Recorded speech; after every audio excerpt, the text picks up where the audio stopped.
following video is a presentation of the Alcohol and Tobacco Tax and Trade Bureau of the United States Department of Treasury.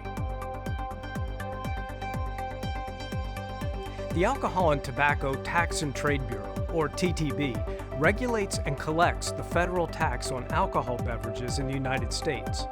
One aspect of this regulation is the enforcement of what are known as trade practice laws and regulations, which are designed to promote a level playing field among industry members, as well as to help ensure retailer independence.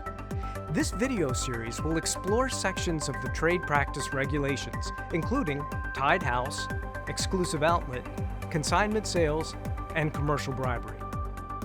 In this video, we'll discuss arrangements which are considered exclusive outlets and the rules and regulations that cover these activities. We're presenting this information to help you understand and comply with the laws and regulations that TTB administers. This video does not establish any new or change any existing definitions, interpretations, standards, or procedures regarding those laws and regulations. Also, this presentation may be made obsolete by changes in laws and regulations. For the most current requirements, please consult the applicable laws and regulations which are available at our website, ttb.gov. Throughout the presentation, you'll see references to 27 U.S.C., which stands for Title 27 of the United States Code. That's where the trade practice laws of the Federal Alcohol Administration Act, or FAA Act, are codified. You'll also see references to 27 CFR, which stands for Title 27 of the Code of Federal Regulations, and that's where the Federal Trade Practice Regulations are codified. Now, as you go through the video, please make note of the citations that are made to either 27 U.S.C. or 27 CFR. That's where you'll be able to find additional information and the full text of the specific law or regulation cited. Under exclusive outlet, it is unlawful for an industry member to require a retailer, by agreement or otherwise, to purchase alcohol beverages from that industry member to the exclusion of alcohol beverages sold or offered for sale by others if the requirement is made in the course of interstate or foreign commerce, or if the practice substantially restrains, or if the direct effect of such requirement is to prevent, deter, or restrict other persons from selling such products in interstate or foreign commerce. One of the main differences between exclusive outlet and tied house is that tied house deals with inducements to purchase, while exclusive outlet deals with requirements to purchase, which may or may not include inducements. The requirement to purchase can be direct or indirect.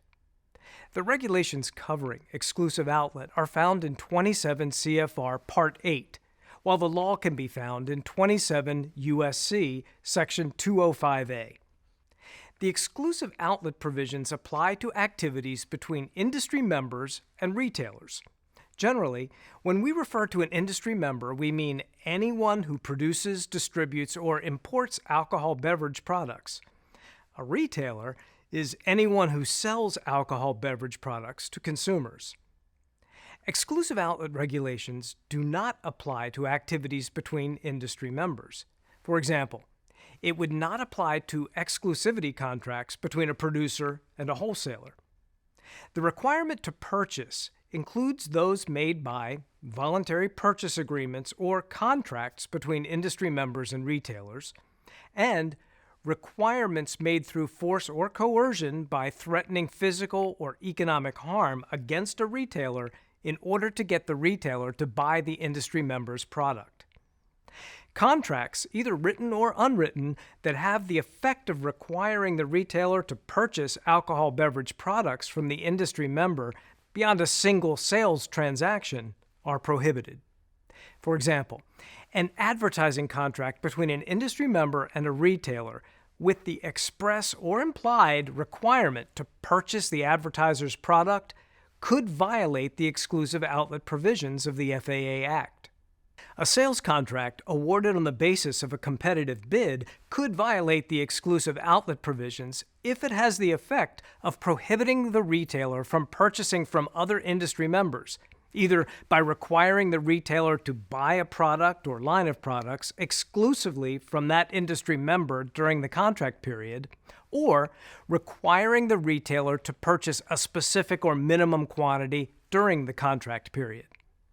Here's another example of an agreement that could violate the exclusive outlet provisions. A wholesaler enters into a contract with a retailer where the retailer agrees to purchase all of its alcohol beverages exclusively from that wholesaler, excluding products sold by others. In exchange, the wholesaler will sell its products at a favorable cost. In other words, the wholesaler gives the retailer a discount based on his promise to buy all his alcohol beverages from that wholesaler and no other. The exclusive outlet provisions also apply to third-party arrangements, where an industry member enters into an agreement with a non-retailer, which results in a retailer being required to purchase the industry member's products. For example, an industry member enters into a contract with the owner of an arena.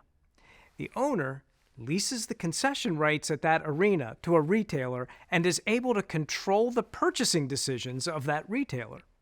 The owner, based on its contract with the industry member, requires the retailer to purchase the industry member's products to the exclusion of other industry members' products. A supply contract for 1 year or less between an industry member and a retailer does not result in exclusion so long as the industry member sells on an as-needed basis and the retailer is not required to purchase any minimum quantity from the industry member. So when does a violation occur? Under federal regulations, there are certain elements that must be present to prove an exclusive outlet violation. First, there must be a requirement to purchase. This can be by an agreement, either written or unwritten, or through compulsion or coercion. Remember, the exclusive outlet provisions do not apply to transactions between two industry members.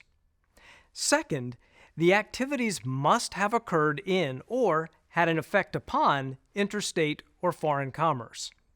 For exclusive outlet practices, this element is satisfied when the products being excluded are sold or offered for sale in interstate or foreign commerce, the primary clause, and either the requirement was made in the course of interstate or foreign commerce, or the requirement substantially restrained or prevented transactions in interstate or foreign commerce, or the effect of the requirement is to prevent, hinder, or deter others from selling their products to retailers in interstate or foreign commerce.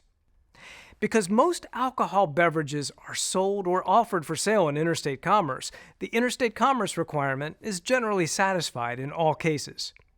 For more information about this element, please watch our video on the FAA Act history and background. The third element of a violation is that the requirement must have resulted in exclusion of another industry member's products. There are two elements to exclusion, both of which must be proven. First, TTB must prove that the requirement resulted in the retailer purchasing less of a competitor's product than it otherwise would have. Second, TTB must prove that the practice places or has the potential to place the retailer's independence at risk. Keep in mind that the exclusive outlet regulations describe certain prohibited activities that TTB has determined place retailer independence at risk. If you engage in one of those activities, exclusion exists.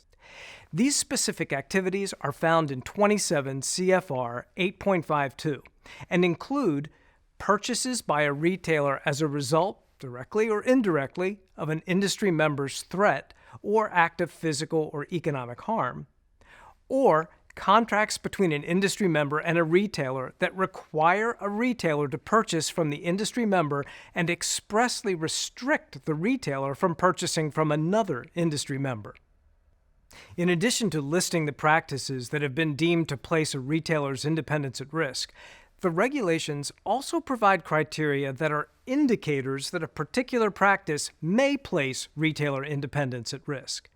These criteria are codified in 27 CFR, section 8.54. The fourth element applies only to practices involving malt beverages. We must show that a state law exists that is similar to the federal exclusive outlet statute. The state law only has to be similar, not exact, and it doesn't have to be an alcohol statute. This element does not apply to transactions involving wine and distilled spirits. For more information on the similar state law element, please watch our video FAA Act History and Background. If TTB cannot establish all of these elements, we cannot prove a violation of federal law.